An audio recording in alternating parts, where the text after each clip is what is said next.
Hola, bienvenidos al curso de Electrónica 3.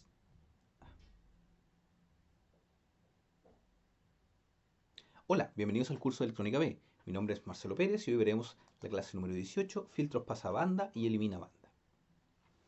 Para crear un filtro pasabanda podemos hacerlo de varias formas. La más simple es combinando la acción de un filtro pasabajo con un filtro pasalto.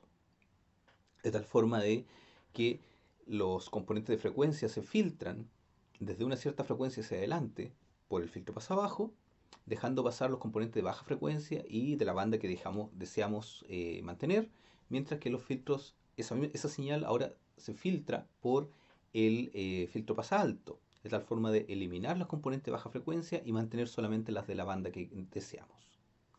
Por lo tanto, estos filtros deberían conectarse en serie y la frecuencia del pasabajo debe ser mayor que la del pasaltos. ¿Cómo opera esto? Si tenemos un voltaje Bin que tiene una cierta distribución de componentes de frecuencia, con el pasabajo se eliminan las frecuencias altas, pero se mantienen las frecuencias bajas y por supuesto la frecuencia que queremos mantener.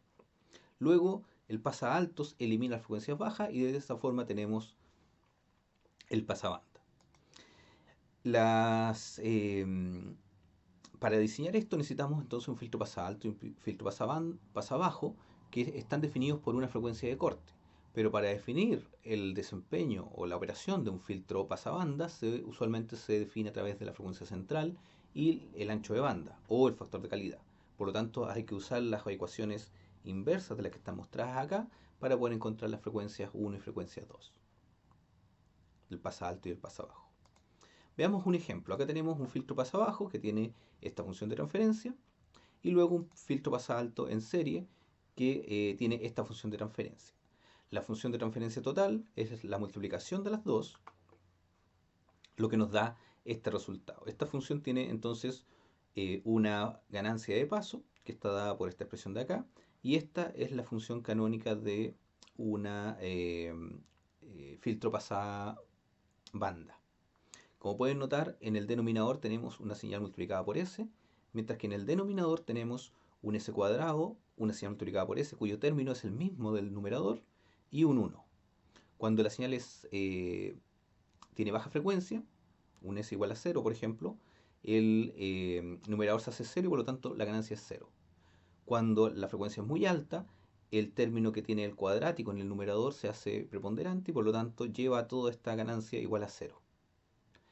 En el punto de la frecuencia central, el término que acompaña el s cuadrado se transforma en un menos 1, por lo tanto se cancela con el 1 que está al final del denominador y como ustedes pueden ver el numerador y el denominador quedarían iguales, por lo tanto en la frecuencia central esta ganancia es 1. Esa, la ganancia solamente estoy hablando de la función de transferencia sin considerar la ganancia de paso. Esa eh, entonces las ganancias A1 y A2, que son las ganancias que están configurando la ganancia, perdón, la resistencia que están configurando la ganancia en los dos pasabajo y pasaltos, están configuradas por RF y RA en cada caso, y son independientes de los valores de R1, C1, R2, C2 que se ocupan para diseñar la frecuencia de corte del filtro. Estas frecuencias de corte entonces están dadas por omega C1 es R1 1 partido por R1 C1, omega C2 es 1 partido por R2 C2 y la respuesta en frecuencia es la que se muestra acá. Pueden ver que en este diseño la frecuencia de corte 1, la del pasa alto es 0,1, mientras que la frecuencia de corte del pasa bajo es 10. De tal forma que todas las señales en el punto PM, todas las señales de baja frecuencia hasta los 10 Hz pasan y de ahí en adelante son atenuadas, mientras que el pasa alto del VM elimina las que son de baja frecuencia y mantiene solamente las que están entre 0,1 y 10. Pueden ver que la fase parte en 90, en la banda de paso está fase cercana a 0, en particular en la frecuencia central, y luego pasa a ser menos 90.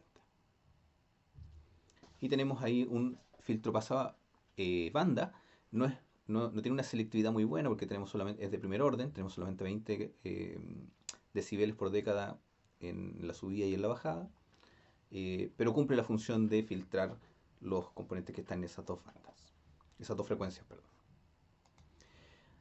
También podemos implementar un filtro pasabanda utilizando las estructuras de Sallen-Key y de doble realimentación. Para el caso de Sallen Key, esta es la estructura, es similar a las anteriores, pero tiene esta vez tres resistencias y dos condensadores, a diferencia de las pasa abajo y pasa alto, que tenían dos resistencias y dos condensadores. La realimentación negativa, donde tienen las ganancias, se mantiene exactamente igual, RF y RA. Se define una resistencia equivalente, que es el paralelo entre R2 y R3, para que las expresiones no queden muy largas, y entonces se define la función de transferencia como una ganancia de paso multiplicado por esta expresión. Esta expresión nuevamente es una expresión canónica de un filtro de pasabanda, en donde pueden ver que tenemos en el numerador un coeficiente multiplicado por s y en el denominador una ecuación, un polinomio de segundo orden, ¿cierto? Con un s cuadrado, un coeficiente multiplicando a s que es el mismo del numerador y después un 1. Se comporta exactamente igual al que vimos anteriormente. Para poder diseñarlo necesitamos la frecuencia de paso, perdón, la ganancia de paso, y además necesitamos la ganancia AC que aparece acá en el numerador y en el denominador.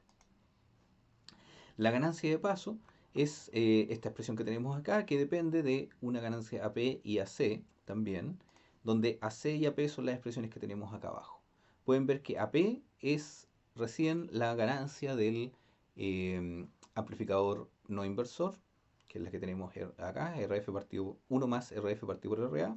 Cuando se define esa ganancia se puede calcular AC y A0, y con estas dos ganancias podemos calcular finalmente la función de transferencia. Podemos utilizar también la doble realimentación. Recuerden que la doble realimentación tiene el pin positivo conectado a tierra, por lo tanto el voltaje en el pin negativo es 0. Y tenemos dos realimentaciones, esta vez a través de R1 y C1 desde Vout hacia el circuito de entrada. Se define la misma resistencia equivalente que el caso anterior, R2, R3 partido por R2 más R3. Acá, en este caso R2 y R3 son estas dos de acá. Y nos queda la función de transferencia dada por menos a 0. Recuerden que el doble realimentación tiene ganancia negativa porque el Bin está conectado al pin inversor. Y la función de transferencia que tenemos aquí. Y esta función de transferencia nuevamente pueden ver que es cuadrática en el denominador, de primer orden en el numerador, y el coeficiente del numerador es el mismo coeficiente que tiene el término del centro.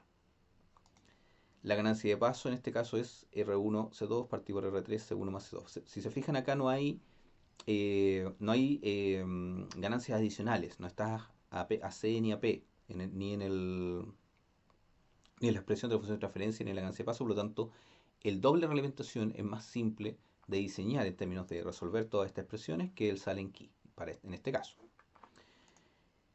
Bien, ahora, como vimos, podíamos sumar un pasa bajo, un pasa alto para generar un pasa banda, o usar Sallen Key o usar una estructura doble realimentación. También podemos utilizar lo mismo para un filtro elimina banda, pero con una condición. En el caso del elimina banda, queremos una banda en alguna frecuencia en donde se atenúen las señales.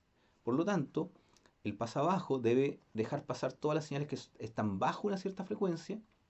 Luego de esa frecuencia, todas las señales se atenúan hasta la frecuencia del pasa alto, y el pasa alto permite pasar todas las frecuencias de ese punto en adelante. Por lo tanto, de esa forma configuramos el elimina banda. Eso significa, a diferencia del pasabanda, es que ahora los filtros tienen que conectarse en paralelo. Es decir, el voltaje de entrada, que tiene todos los componentes de frecuencia, solamente los pasa abajo pasan por acá arriba, los pasa altos pasan por acá abajo y ambos se suman. En ambos casos se tienen que cancelar o atenuar un cierto rango de frecuencias. Por lo tanto, la frecuencia del pasa bajo en este caso tiene que ser menor que la del pasa altos. O sea, además de cambiar la configuración de serie a paralelo, tienen que cambiar también el orden de las frecuencias del pasa alto y el pasa bajo. En términos de cómo calcular las frecuencias FC1, FC2 o omega C1, omega C2, depende si las trabajan en Hertz o en radianes, se tienen que calcular a partir de las definiciones de los parámetros del filtro elimina banda, que son la frecuencia central, el ancho banda o el factor de calidad. Hay que definir dos de estos para poder calcular el tercero. Aquí tenemos un ejemplo, podemos calcular el pasabajos, ver que efectivamente tenemos un pasabajo acá, esta vez tiene ganancia unitaria, y su función de transferencia es la que tenemos acá arriba. Tenemos el pasa alto, que también tiene ganancia unitaria, es de primer orden. Luego tenemos un sumador. Se identifican acá, tenemos un sumador de ganancia unitaria, un sumador inversor. Por lo tanto, el Vout va a ser menos BM1 más BM2. O sea, menos BM1 menos BM2. Eso. Se restan los dos. Y por lo tanto, la función de transferencia se suman. Luego, la función de transferencia del primero, tenemos este de acá, la función de transferencia del segundo, este de acá, y esta es la función que vamos a encontrar entre el voltaje de entrada y el voltaje de salida. Aquí falta un menos que viene dado por el sumador inversor, pero no lo vamos a considerar. Luego, podemos sumar entonces estas dos funciones de transferencia, obtenemos esto que tenemos acá abajo. Y aquí la función de transferencia es distinta de los casos anteriores, porque tenemos tanto en el numerador como en el denominador un polinomio de segundo orden. Los coeficientes del cuadrado, de la señal cuadrática y de la constante son iguales en el numerador y en el denominador. R1, C1, R2, C2, R1, R2, C1, C2. La diferencia está en los coeficientes que multiplican al S, que en el caso de arriba es 2R2C2 y R1C1 más R2C2 en el de abajo. Eso nos va a traer una repercusión en qué tan bueno es el filtro elimina-bandas, que vamos a ver a continuación. Las frecuencias de corte para el pasabajo, entonces está dado por 1 partido por R1C1, perdón, y en el caso del pasalto 1 partido por R2C2. Y vamos a definir una ganancia de corte. Esa ganancia de corte es la ganancia que tiene nuestra función de transferencia en la frecuencia central. Si reemplazamos S por las frecuencias de corte, por la expresión de la frecuencia central calculada a partir de la frecuencia de corte, podemos ver que este término se va a transformar en un menos 1. Por lo tanto, se va a cancelar con el 1 del numerador y en el denominador también. Por lo tanto, se van a cancelar entre el numerador y el denominador, se van a cancelar el S, no va a depender de S porque se va a cancelar arriba y abajo, y solamente va a depender de este término que queda. Y ese término que queda es el que definimos acá, que sería la ganancia que vamos a tener cuando este filtro opere en la frecuencia central.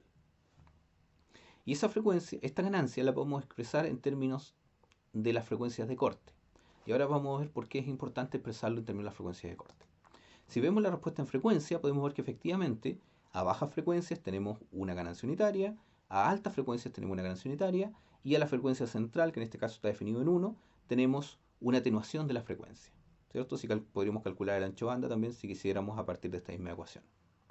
La respuesta en fase es un poco más extraña que los casos anteriores, en donde parte en 0, empieza a disminuir hasta menos 90 y luego aumenta abruptamente a 90 y empieza a disminuir nuevamente hasta llegar a 0 para alta frecuencia.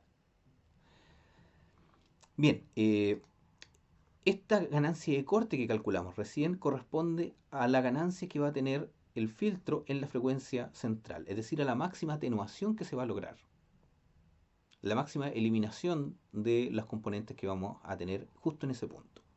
Entonces, esta atenuación depende del término omega C2 partido por omega C1, es decir, depende de qué tan lejos esté la frecuencia de corte del pasalto con respecto a la frecuencia de corte del pasabajo. Si esas frecuencias están demasiado juntas, demasiado cercanas una de otra, este término es pequeño. Supongamos que fuera uno el doble de la otra, este término sería un 2. Por lo tanto, acá tenemos que la ganancia es simplemente 2 tercios. Es un poquito menos de 1. Es 0.6. Entonces, no atenúa mucho la frecuencia, los componentes de frecuencia que están en ese rango. Sin embargo, si esto fuera bastante más grande, supongamos 100 veces la frecuencia 2, 100 veces con respecto a la frecuencia 1, que es lo que tenemos aquí. No, acá no tenemos este cálculo, es un poco menos. Si tuviéramos 100 veces el omega C2 con respecto a omega C1, tendríamos 2 partido por 101. Y eso ya es apenas un 2%, cercano a un 2%. Por lo tanto, llegaríamos ahí a menos 40 decibeles. Entonces, tiene este tipo de amplificación de filtro, perdón, puede utilizarse, pero tiene que tener cuidado de que se puede utilizar solamente si las frecuencias de corte inferior y superior están suficientemente alejadas unas de la otra. Si no, no va a poder lograr una atenuación suficiente. Cuando queremos atenuar mucho un componente de frecuencia, en particular eliminar, por ejemplo, una frecuencia en particular, podemos utilizar este tipo de filtro que se llama un filtro Twin T filter, que está compuesto por un amplificador operacional con su realimentación negativa, con RA y RF que nos va a dar la ganancia, pero además tiene una malla RC que está compuesta por dos circuitos T, circuito T RCR y CRC. El circuito T de los R abajo, el circuito T de arriba. Y con estas condiciones, los C son iguales y el C de acá es 2C, mientras que los R son iguales y el R de acá es R medios. Si calculamos la función de transferencia entre la entrada y la salida de esta expresión, de este circuito, perdón, podemos encontrar esta función de transferencia, donde tenemos la ganancia de paso y tenemos la función de transferencia del filtro propiamente tal. Esta función de transferencia tiene una gran diferencia con la anterior, y es que en el numerador tenemos solamente el término cuadrático, el coeficiente cuadrático y el coeficiente constante. No hay un coeficiente multiplicado por S. ¿Qué significa esto? Que cuando el S corresponda a la frecuencia central, que en este caso es 1 partido por RC, este término de acá arriba se va a cancelar y por lo tanto la ganancia va a ser 0 y vamos a eliminar cualquier frecuencia que esté en la frecuencia central. La ganancia de paso está dada, como en todos los casos anteriores, en casi todos los pasos anteriores, como 1 más RF partido por RA. Y si vemos la respuesta en frecuencia, podemos ver que aquí tenemos dos casos. Uno en el cual la ganancia a 0 es 0 decibel, o sea, es unitaria. Y en otro en el cual es 5.5 decibeles, que es 1.9 aproximadamente. En ambos casos pueden ver que la frecuencia de corte, perdón, la frecuencia central, que en este caso es 1 Hz, se elimina. O sea, la ganancia aquí se hace 0 en los dos casos. Y podemos ver que a medida que cambiamos esa ganancia, el A0, cambia también el ancho de banda, cambia la selectividad. Para el caso de 0 tenemos entonces que el ancho de banda este que tenemos aquí, ¿cierto? Que va entre menos 3 decibeles, ¿cierto? En los dos casos. Y acá arriba es mucho más delgado. Y entonces el ancho de banda de esto no solamente depende del R y C, sino que depende particularmente de la ganancia de paso que definamos. ¿Para qué utilizamos este tipo de filtro? Es muy útil cuando tenemos que eliminar una frecuencia, por ejemplo la frecuencia de los 50 Hz de la red eléctrica, que aparece en muchos circuitos electrónicos, debido a la alimentación tiene 50 Hz, o se inducen 50 Hz por las corrientes, etc. Entonces, si tenemos un circuito que es demasiado sensible y no queremos que esos 50 Hz aparezcan en el circuito, podemos utilizar eh, un filtro notch, sintonizado en 50 Hz. Ahora, este filtro notch, como ustedes pueden ver aquí, tiene un ancho de banda, pero a nosotros nos interesa que solamente se eliminen los 50 Hz. Tal vez queremos mantener los 20 y los 100, por ejemplo. Entonces necesitamos que ese ancho de banda sea muy muy delgado, y eso lo podemos ajustar cambiando la ganancia. Tiene sus limitaciones, como vamos a ver a continuación. Este tipo de filtro entonces permite la cancelación completa de una frecuencia específica. Se le llama también filtro notch. Y el ancho de banda, como la frecuencia fija, la frecuencia central está fija, el ancho de banda depende solamente de la ganancia. Y esta ganancia tiene restricciones. Por ejemplo, no puede ser menor a 1. ¿Por qué? Porque la ganancia está definida como 1 más las resistencias. Las resistencias siempre son de 0 en adelante. No pueden ser resistencias negativas, por lo tanto, este valor de ganancia tiene que partir desde 1 en adelante. Y tampoco puede ser mayor a 2, porque si se fijan en el denominador, tenemos 2 menos A0 acá. Si es menor a 2, los polos del denominador van a pasar al semiplano derecho y por lo tanto el filtro se va a hacer inestable. Entonces, en ese pequeño rango tenemos para poder ajustar el ancho de banda de este filtro. Bien, entonces vimos cómo implementar filtros pasabanda y filtros eliminabanda utilizando dos filtros independientes, ya sea conectados en serie o en paralelo, o utilizando topologías silent key y doble realimentación para el pasabanda y el filtro twin para el eliminabanda. Con esto terminamos la clase de hoy. Muchas gracias.